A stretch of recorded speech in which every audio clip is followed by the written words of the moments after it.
hooded boy in Australian detention centre was broken, sister says.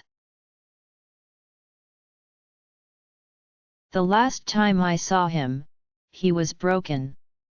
The sister of Dylan Voller spoke to CNN about the impact of her brother's experience while in custody of an Australian youth detention system that is at the centre of an abuse scandal.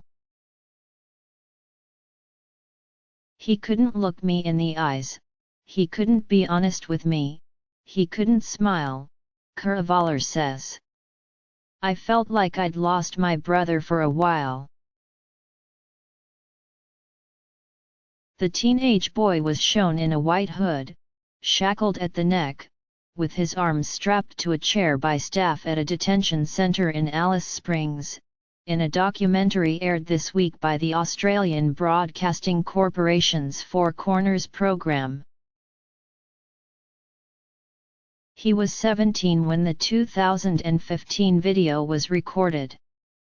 When I saw that footage, it really broke me, Voller says. I couldn't bear to watch it, I really wanted to turn it off within the first 2 seconds of that film.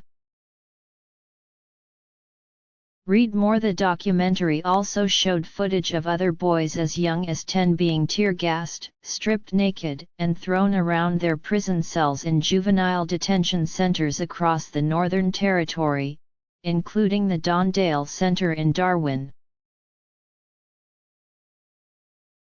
Dylan Voller also had been at the Darwin Centre and was one of 6 teens who the ABC report said were tear-gassed there in 2014. Australian leaders promise investigation. The revelations prompted Australia's Prime Minister Malcolm Turnbull to call for an official inquiry. Northern Territory Chief Minister Adam Giles also says police have formed a special task force to look into the allegations. But experts have criticised what they say is a lack of action on an issue they raised a long time ago. Howard Bath, a former Northern Territory Children's Commissioner, says he showed some recordings of alleged abuse to officials back in 2014. It's hard to know why nothing happened, Bath tells CNN. I presume it is related to the culture of the department, and the fact that for many years there hadn't been very clear external accountability. Bath says measures like banning the use of the hoods or restraining chairs will not be enough to end the abuse. We need to look at the culture of the systems that allow these sort of practices to develop, Bath says.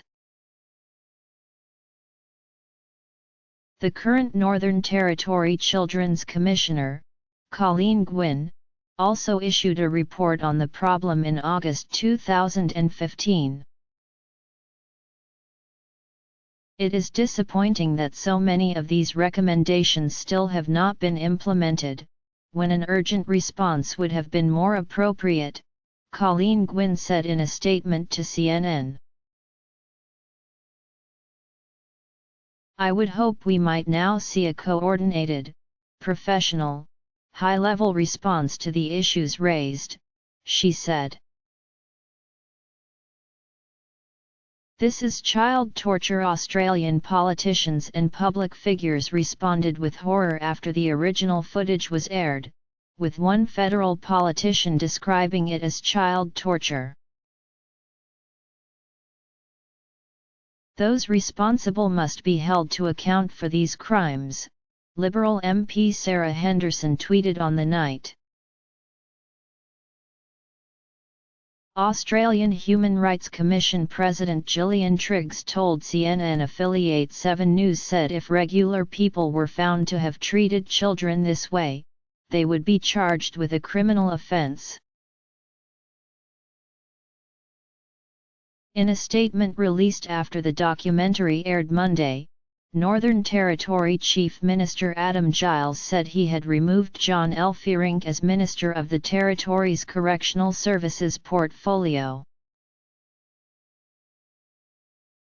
After the footage in the documentary was filmed, Dylan Voller was moved to an adult jail when he turned 18, a move that his sister says has changed his life. "When he calls me, he sounds happy," she says. "He sounds like he has hope again."